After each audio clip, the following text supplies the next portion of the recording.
Hello tout le monde.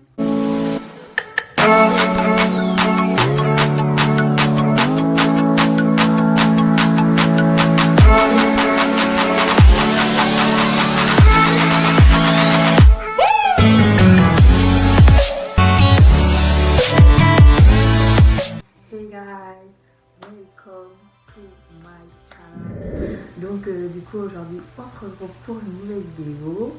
Comme vous avez pu capter dans le titre, aujourd'hui on va voir qu'est-ce que moi j'utilise pour méditer, quelles sont les choses que j'utilise pour méditer. On fera une autre vidéo en détail et pour vous dire comment moi je médite la parole du Seigneur. Mais aujourd'hui, on va spécialement juste s'attaquer au matériel, ce que j'utilise, voilà. Tout ce qu'il y a autour d'abord avant de rentrer dans le vif du sujet. Donc, bienvenue sur ma chaîne. N'hésite pas à t'abonner et activer la cloche de notification pour manquer aucune vidéo. Donc, lâche-moi un thumbs up et go let's go. Donc, on va commencer par la base, genre le centre le plus important. La Bible, donc voilà, c'est ça, donc c'est ma Bible.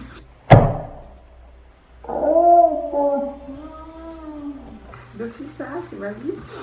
Ouais, juste lever, ouais, c'est là, elle est là. Elle est à l'intérieur, c'est le centre, d'abord le centre de la méditation, c'est vraiment sur la Bible. Dans une prochaine vidéo, je vais vous présenter en détail ma Bible parce qu'elle est très complète, on peut dire que c'est une Bible, en même temps Bible étude, vraiment elle est très complète. Donc je vais vous la présenter même pour l'instant, sachez, voilà, ça c'est ma Bible.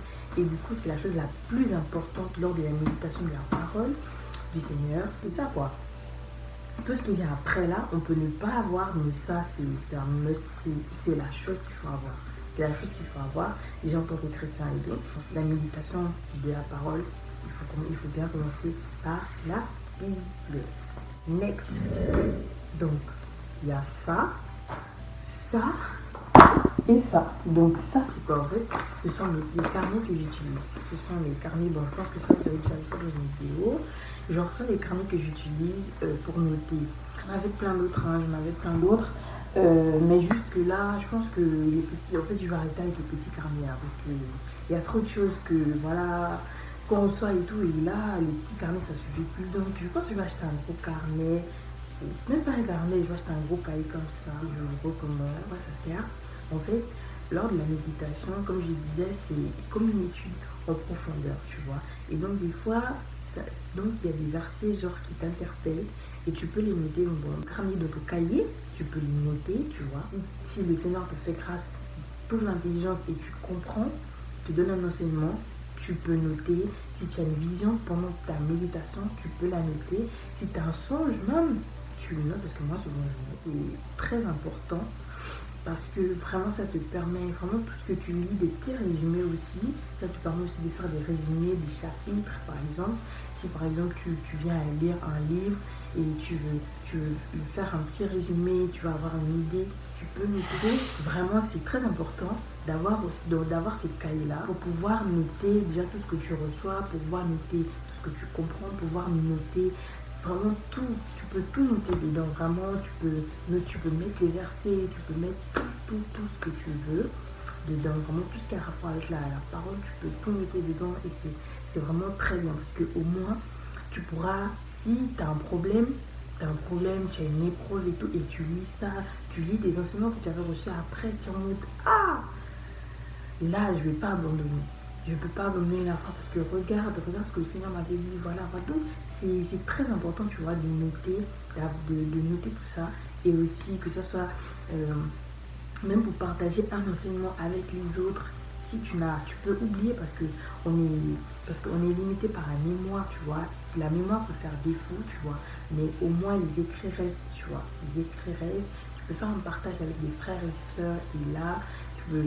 Si tu as oublié les références, tu peux tout simplement te référer à ton carnet et puis c'est tout, tu vois. Donc, next. Donc, voilà. Donc, ensuite, on a ça là. Donc, ce sont les surligneurs. Attendez, je vais vous montrer. Donc, c'est ça. Voilà. Je dis ça, vraiment, c'est très important. Ça là, ça te permet de mettre en gras, de souligner, de surligner tous les versets que tu trouves très très très important. La Bible en entière, elle est importante, mais il y a des versets, genre, il y a des versets qui te parlent, qui te... Voilà.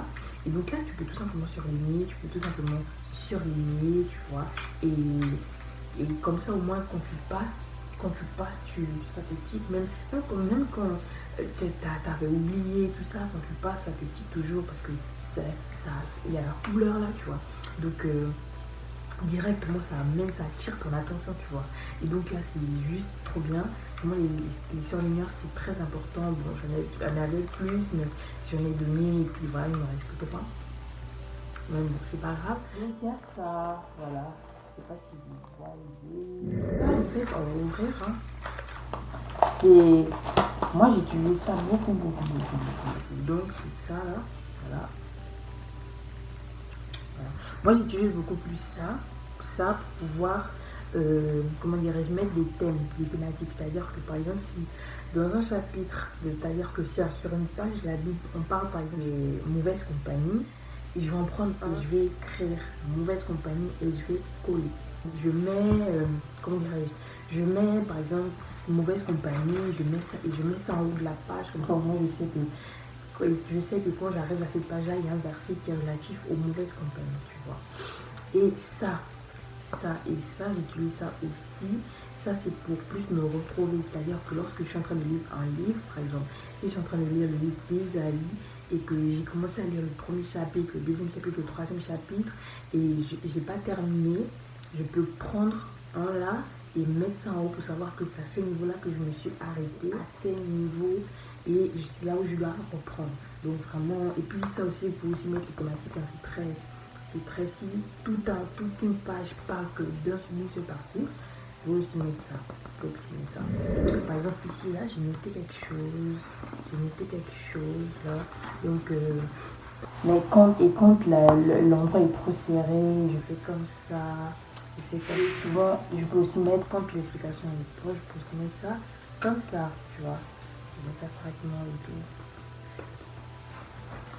Donc là, je me suis arrêtée ici, cette partie-là. Donc là, j'ai mis le truc. Bon, après, j'ai continué, bien sûr. J'ai mis ça pour savoir que non, je me suis arrêtée. Et là, j'ai mis ça là. J'ai mis ça pour savoir que je me suis arrêtée. Et donc, au moins là, tu sais clairement que voilà. C'est là où je vais reprendre. Donc ensuite, on va dire la semaine dernière ou la dernière. Ensuite, il y a le dictionnaire. Mais là, en fait, j'ai pas de dictionnaire sous la main. Donc quand j'ai pas de dictionnaire sous la main, comment je j'utilise mon ordinateur. Ce qui est bien aussi avec l'ordinateur, c'est qu'en plus du dictionnaire français aussi, que je pourrais mettre en barre d'infos, il y a aussi le dictionnaire biblique.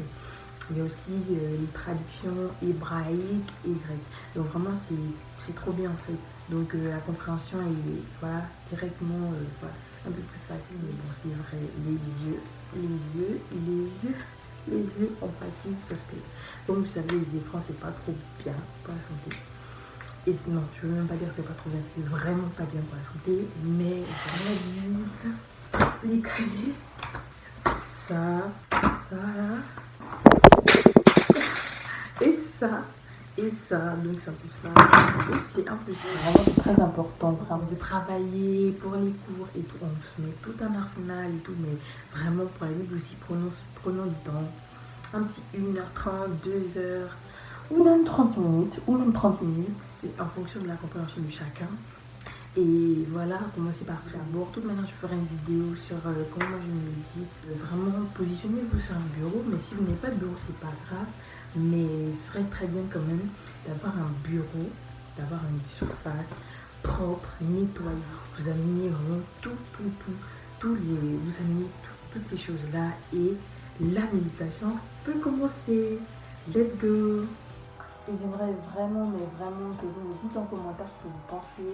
Et si, frères et sœurs, il y a des personnes qui utilisent autre chose lors de leur méditation de la parole, dites-le en commentaire, comme ça nous tous le saurons. Nous arrivons à la fin de la vidéo. Vraiment, j'étais trop contente de la faire. Donc, si tu es nouveau ici, n'hésite pas à t'abonner et activer la cloche de notification. Sur cette chaîne, on parle de tout ce qui a rapport avec la parole du Seigneur, la Bible, tout ce qui a rapport avec la jeunesse chrétienne. Donc tout ce qui a rapport avec la jeunesse chrétienne, le lifestyle chrétien, tout ce que tu veux, c'est ici. Donc abonne-toi, active la cloche notification pour ne manquer aucune vidéo. Mais je tenais juste à préciser que je fais des vidéos, mais vraiment le plus important c'est ce que Dieu vous dit là. Si moi je vous dis quelque chose qui est contraire à la parole, il ne faut pas m'écouter, il faut écouter la parole du Seigneur, tu vois. Donc moi je suis là pour partager mon expérience, pour partager la parole. Il faut toujours vérifier, comme les chrétiens libérés qui vérifiaient tout ce qu'on leur disait. C'est-à-dire que si je dis quelque chose qui est contraire à la parole, là, il ne faut pas m'écouter. Mais si je dis quelque chose qui est conforme à la parole, il faut juste dire Amen. Donc prenez soin de vous, prenez soin de vos familles, parlez de la parole autour de vous. Et du coup, on se dit au revoir.